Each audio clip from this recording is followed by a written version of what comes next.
Hi hello ಎಲ್ಲರಿಗೂ ನಮಸ್ಕಾರ. Welcome back to my channel. Ramachari ಧಾರಾವಾಹಿ ಹಿಂದಿನ ಸಂಚಿಕೆಯಲ್ಲಿ ಏನೆಲ್ಲ ಆಗುತ್ತೆ ಅಂತ ಕ್ವಿಕ್ಕಾಗಿ ನೋಡ್ಕೊಂಡು ಬರೋಣ ಬನ್ನಿ. ಇಲ್ಲಿ ನಾರಾಯಣಾಚಾರ್ಯ ಅವರು ಗುರುಗಳು ಕೇಳ್ತಾರೆ, ಹೆಣ್ಮಗುಗೆ ಆ ಥರ ಮೋಸ ಮಾಡೋದು ಸರಿ ಇರಲ್ಲ ಗುರುಗಳೇ, ಏನಾದರೂ ಒಂದು ಪರಿಹಾರ ಇದ್ದರೆ ಹೇಳಿ ಅಂತ ಕೇಳ್ಕೊತಾ ಇರ್ತಾರೆ.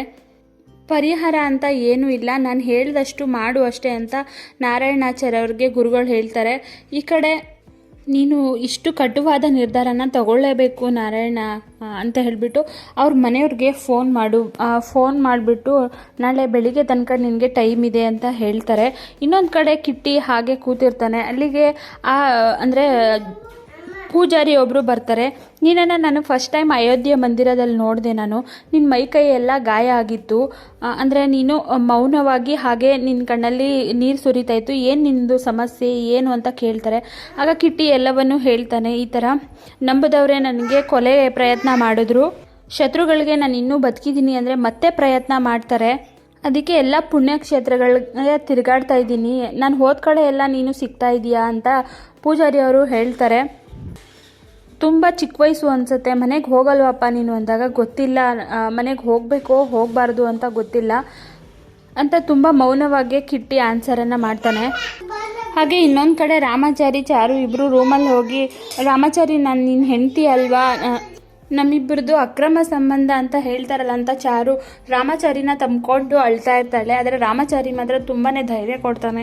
ಈ ಜಗತ್ತೇ ಎದುರಾದರೂ ನಿಮ್ಮನ್ನು ಮಾತ್ರ ಬಿಡಲ್ಲ, ನೀವೇ ನನ್ನ ಪ್ರಾಣ ಮೇಡಮ್, ಹೆದರ್ಕೋಬೇಡಿ, ಧೈರ್ಯವಾಗಿರಿ, ಏನಾದರೂ ಮಾಡೋಣ, ಎದುರಿಸೋಣ ನಾವು ಅಂತ ರಾಮಾಚಾರಿ ಚಾರುಗೆ ಸಾಂತ್ವನ ಹೇಳ್ತಾನೆ. ಇನ್ನೊಂದು ಕಡೆ ವೈಶಾಖ ನಾಟಕ ಮಾಡ್ತಾಳೆ. ಕೋದಂಡ ಬರೋದು ನೋಡ್ಬಿಟ್ಟು, ಏನ್ರಿ ಮನೆಯವ್ರಿಗೆ ನಮ್ಮ ಮಗು ಸತ್ತೋಗಿರೋ ಬಗ್ಗೆ ಚಿಂತೆನೇ ಇಲ್ಲ, ನೋವೇ ಇಲ್ಲ, ಬರೀ ಆ ಚಾರು ಬಗ್ಗೆನೇ ಯೋಚನೆ ಮಾಡ್ತಾರೆ ಅಂತ ಹೇಳಿದಾಗ ಅವಳನ್ನ ಮಾತ್ರ ಸುಮ್ಮನೆ ಬಿಡಲ್ಲ, ಈ ಮನೆಯಿಂದ ಹೊರಗಡೆ ಹಾಕಲಿಲ್ಲ ಅಂತ ಹೇಳಿದ್ರೆ ನಾನೇ ಕೊಲೆ ಮಾಡಿಬಿಟ್ಟು ಜೈಲಿಗೆ ಹೋಗ್ತೀನಿ ಅಂತೆಲ್ಲ ಹೇಳ್ತಾ ಇರ್ತಾನೆ.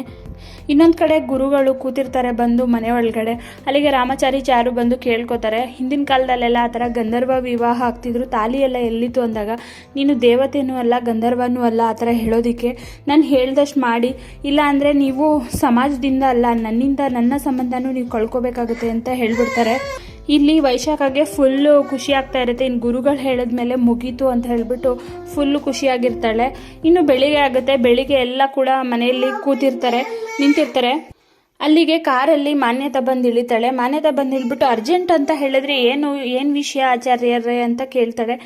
ಆದರೆ ಹೇಗೆ ಹೇಳೋದು ಅಂತ ಗೊತ್ತಾಗಲ್ಲ ಅಂದ್ಬಿಟ್ಟು ಆಮೇಲೆ ಎಲ್ಲ ವಿಷಯನೂ ಹೇಳ್ತಾರೆ ಆಚಾರ್ಯರು.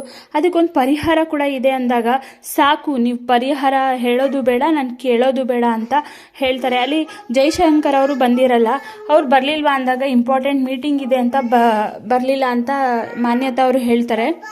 ಸೊ ಯಾವ ಪರಿಹಾರನೂ ನೀವು ಹೇಳಬೇಡಿ ಅಂತ ಜೋರಾಗಿ ಮಾನ್ಯತಾ ಕೂಗ್ತಾಳೆ. ಸೊ ಇದಿಷ್ಟು ಇವತ್ತಿನ ಸಂಚಿಕೆ ಆಗಿರುತ್ತೆ. ನೆಕ್ಸ್ಟ್ ಎಪಿಸೋಡಲ್ಲಿ ಏನೆಲ್ಲ ಆಗುತ್ತೆ ಅಂತ ನೆಕ್ಸ್ಟ್ ವಿಡಿಯೋದಲ್ಲಿ ತಿಳಿಸ್ಕೊಡ್ತೀನಿ. ವಿಡಿಯೋ ನೋಡಿದ್ದಕ್ಕಾಗಿ ಥ್ಯಾಂಕ್ ಯು ಸೋ ಮಚ್.